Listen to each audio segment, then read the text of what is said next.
UPPL दोलोनि जानानै जोङो फोसावदों मेलखौ खुंगासिनो दं, गामि गामि हाबगासिनो दं, खोब मोजां रिजाल्ट होगासिनो दं रायजो राजाफोरा बयबो थिगानो दङ आरो बयबो बुजिखादों जों जे बिटिआर मोनबाय, बिटिआरनि जों मोनसे बासिन्दा जानो थांबाय आरो बिटिआराव सिगां गिबियै जोङो बड'लेण्डनि थागिबि हिसाबै भट होनो मोनसिगोन बेखौ रंजाखांदों। नाथाय मोनसे दुखु गोनां बाथ्राया बेसो सा साग्राङै माखासे बिपिएफनि कर्मिफ्रा थाङै माने उसुबिदा खालामबाय थादों आरो जोंथ' थिगैनो दङ।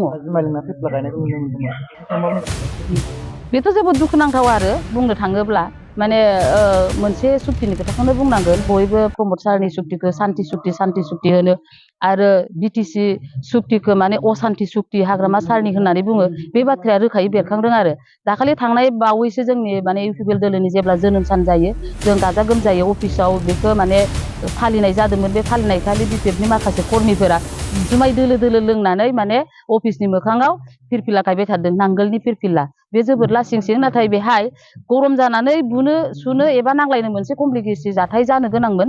नाथाय बेहाय जों बादा होलायदों जे बिथांमोनहा माने अन्याय एबा अधर्मनि लामा लाबाबो जोंनि गेजेराव लानो मोना, जों बिथांमोनखौ मोजां बरायै बुंनांगौसो बेबायदि खालामनाङा होननानै। बरंसो जोंनि मानसिफ्रा बेखौ लानानै बिपिएफनि दोलोनि जायफोर फिरफिला गायग्रा बिथांमोनखौ बुजायनानैसो बुंदों हायोबा नोंथांमोना ओंखाम जाफै आरो बिदि खालामनाङा।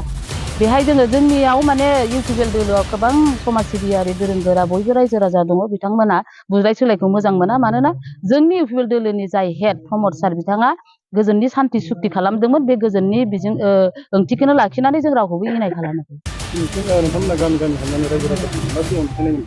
गामि जोङो दासिम हाबगासिनो दं, गोबां गामियावनो हाबबाय आरो गामिनि रायजो राजा गावबुरा सेक्रेटारि आरो बयबो गाहाय गार्जेनफोरा मोजांखौनो होनगासिनो दङ आरो बिथांमोना जोंजोंनो सापर्ट होगासिनो दं। बिथांमोना बिटिआराव हाबनो मोननायनि जेरै रंजादों बेबायदि भटखौबो जागा जोमगायै होगोन होनगासिनो दं। नाथाय मोनसे दुखुनांथाव बाथ्राया बेनो, दिनै मिडियानि गेजेरजों आरो गामि मालाबा बुंगासिनो दं बिथांमोना माने जबरदस्ति बिपिएफनि दोलोफ्रा गामियाव थाङो आरो नामखौ बिहैयो। नामखौ बिहैनायाव बिथांमोना लाजिनायजों गामियारिफ्रा नामखौ हरो, नामखौल' हरहोनो आरो ओमफ्राय नामखौ हरोबा बिथांमोना बेखौनो सिरियाल सेक्रेटारि प्रेसिडेन्ट होननानै बुङो आरो बेखौनो गावसोर कमिटि दाबाय होनो आरो बेबायदिनो माने इउपिपिएल दोलोनि माखासे मानसिफोरखौनो बिथांमोना माने गावसिनि मानसि होननानै प्रसार खालामो। बेहाय जेबो गिनांगौ बाथ्रा गैया, बेखौ जों नुदों आरो। बिपिएफनि जाय दैदेनगिरि दाख्लैबावैहाय सारियालियाव थांनानै मोनसे खौरां बिजोङाव बुंनायखौ नुदों जे जोङो बिटिसिखौसो नांगौ ना बिटिआरखौ नाङा होननानै बुंनायखौ जों खोनानो मोनदों। मा बे बाथ्राया ओरै आरो बिएसि एकर्डआ जेब्ला जादोंमोन बै समनि थासारिखा जों बेखौ जेबो बुंनो थाङा आरो बेहाय मा मावनो हादोंमोन हायामोन बे बै समनिनो बाथ्रा। आरो मोनसे समाव बिटिसि एकर्ड जाबाय, बेखौबो जों ओंथि गैया होननानै बुंनो हाया, मानोना गोबाव सम बेजोंबो बर'आ माखासे डेभेलप जादों, माखासेखौ जों मावजोबनो हायैखौ नुदों आरो। खिन्थु दिनै माखासे हाबाफोरखौ मावफुंनो थाखाय बिटिआरनि एकर्ड जाबाय। बे एकर्डआ जोबोद गोनां आरो बे एकर्डनि गेजेरजों माखासे हाबाफोरखौ मावबाय। दा बेहाय जों बेखौसो बुंनो थांगोन, दिनै बिटिआर एकर्डनि गेजेरजों गहपुरसिम फैबाय। दा बिथांमोना गहपुरखौ मोजां मोनाखै बेखौ नुदों आरो बिटिसिखौसो नांगौ होननाय माने 5/9नि खोथाखौनो बुंनाय जादों। बिथाङा माने सनितपुर, गहपुर आरो बिश्वनाथखौ माने लाफानायाव गैया बे बाथ्राया रोखा ओंखारदों आरो जोंनि थाखाय अनसायनाय गैया बे बाथ्राया ओंखारदों आरो। नाथाय दिनै जों दुखुसो मोनदों, एसेबांखिनि जोंखौ माने बिटिसिनि मर्यादा नागिरै बिटिआरखौ बोखांफिननो नागिरनाय माखासे दोलोफ्रा एबा बिथांमोना बोरै जोंनि गहपुराव फैनानै सनितपुराव फैनानै बिश्वनाथाव फैनानै इलेक्सनखौ एबा बिटिआरनि भट नागिरदों, जों बेखौसो मिनिंलेस नुदों आरो। बिथाङा मानोना सानसेबो बिटिआर मोननायखौ थेंक्स बावफेराखैमोन आरो जोंखौ हाबनो। आरो लोगोसे मुंख्लं बिथांमोननोहाय 5 लाख रां होनांगौखौ 3 लाख रां होनायल'खौ बिटिआरनि दैदेनगिरिफ्रा बबे बेथ' बाथ्राया सुक्तियाव फैफानाया 5 लाख, नाथाय सम आरो थासारिखौ नायनानै मालाबा बेसेखौ होग्रोनोबो गोनां जायो। बेखौ बुंनो थाङोब्ला थांनाय 17 बोसोराव जेब्ला बिथाङा हाबा मावदोंमोन बै समावथ' 1 लाखल' होदोंमोन। 1 लाखआव 50-50खौनो किस्ति हिसाबै होदोंमोन। बे किस्तियावबो माखासे कर्मिफोरा माखासे लादों, जों बेखौ गोसोआव दं आरो रायजो राजाया दिनैबो सोंबा मुंख्लंफोरनाव मोनगोन आरो माने 5,000 खननै होबाय, 5,000खौबो माखासे लाखिफिननाय जादों आरो बे सेन्टिकेटआव थाबोनाय होननाय बायदि। दा दिनैनि दिनाव आं बेखौनो बुंगोन, जोंना मुंख्लंफोरा बिराद बुरजा जाबाय। बै समावथ' एसेल'मोन। दिनै एनडिएफबिनि मुंख्लं, बिएलटिनि मुंख्लं, आबसु आन्दलनि मुंख्लंनि अनजिमाया गोबां बारायबाय। बे बारायनायाव किस्ति हिसाबै 3 लाख होनायाथ' गाज्रि नङा। फैबाय थानाय समाव बिथांमोना मोनगोन आरो सुक्ति बायदिथ' जाफुंगोन आरो बेखौथ' मावफुंखानांगोनबो, मावफुंगोन। माखासे कमेन्टआव ओरैबायदि बुंनाय बे जि अनसुंथाइ होनाय मार्केटनि सायाव सिगांनि 1 लाखआ बेलेगमोन बा 50,000 बेलेगमोन, दानि लाखआ बेलेग बेबायदि। बेथ' खोथा फैया।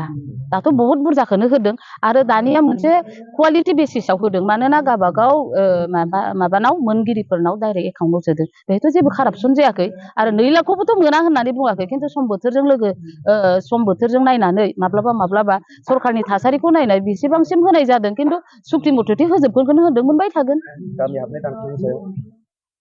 गामि हाबनाय दानख'नायनि सायाव आंहा बेखौनो गोबां बुंनो गोनां दङ मानोना जोंनि मानसिफोरा दिनै सनितपुर बिश्वनाथ गहपुर बेहाय माने माखासे जोंनि बर' दैदेनगिरिफोरानो बिटिआरआव थाया होननानै माखासे गामिखौ दानख'फिननायनि गोबां षड़यन्त्र लगायदों आरो बेहाय जोंहा दिनै बर' बिजेपि आरो बेहाय नांगोलनि मानसिफोर ज' जानानै बिटिआरआव थाया होनफिनदों बिनि थांखियानो जाबाय जुदि गहपुरसिम जोङो जुदि इउपिपिएलआव मोजाङै भट गोलैबा बिथांमोननि देरहानायनि अनजिमाया खम जागोन बिथांमोना ओरैनो बांसिन गोग्लैसोगोन बिथांमोननि नोजोरा बे आरो खिन्थु दुखु गोनाङा बेसो सासे बर'नि दैदेनगिरि मोनबा बिथांमोना बर' जाथिनि थाखाय मोजां सिन्था खालामनाय मोनबा बिथांमोना साननांगौमोन इलेक्सना गिदिर खोथा नङा जाथियासो गिदिर खोथा जिहेथु जातिखौ रैखा खालामनो होननानै बिथांमोनाबो दावहा नांबोदों जोंबो दावहा नांबोदों गोबां एनडिएफबिफोरा दावहा नांबोदों दिनै नाथाय गिदिर लिडार जानायनि उनावसो बिथांमोना रां रुफा थाखा फैसा आरो गादिनि बाथ्राखौ सिन्था खालामनानै दिनै माने बेबायदि रायजोनि गेजेराव रायजो राजाफोरखौ थगायनाय माखासे नंखाय रावजों दिनै उल्था फाल्था खालामनानै फिदिं फिदा खालामनानै दिनै उलुं उजुं खालामनानै रायजोनि गेजेराव दावराव दावसि आरो ओंथिखौ बुजियै खालामनाया बिथांमोननि आखला खोन्थाबाय आरो दिनैसिम गहपुर हालामाव बेसेबांसो बर' रायजो राजाफ्रा इउपिपिएलआव आवगायदों?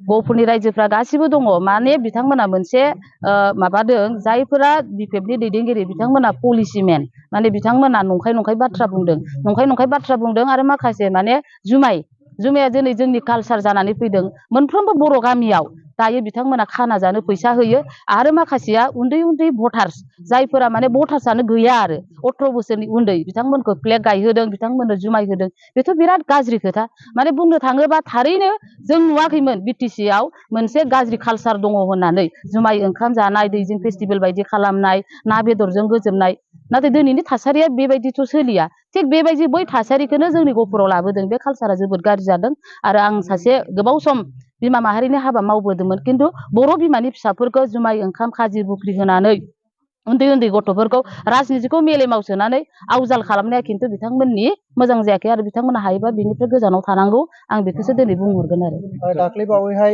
बुदिराम बिथाङा बुंदोंमोन जे जायफोर एनडिएफबिफोर जोबथेसालियाव दं बिथांमोनखौ दासिमबो सासेबो सख'नो हायाखै होननानै बुंदों बेनि सायाव मा बुंगोन? दा बेथ' बिथांनिसो बाथ्रा बिथांनि खुगानि बाथ्रा नाथाय आंनि नोजोराव भुटाननिबो गबाय नेपालाव गबाय आरो 17 बोसोराव जायखौ माने सख'वाखै जोबथेसालिनिफ्राय गवाखै बिथाङा दायो माने गगासिनोसो दङ आरो दा बावैनो माने रन्जन साराबो गनायनि मोनसे लामायाव फैबाय दा बुंनो थाङोब्ला जोबथेसालिनिफ्राय एनडिएफबिफ्रा उदां जानानै फैनायाव माखासे फैबाय आरो फैबावनायनि लामायाव फैबाय दाखालि बावैसो सासे एनडिएफबिया गोबां माने प्रमद सारखौ बाख्नायदों बेखौ गावखौ बख'नायनि दा बेखौथ' जों बयबो नुगासिनो दं बिथाङा नुदोंना नुवाखै आं बेखौ मिथिला।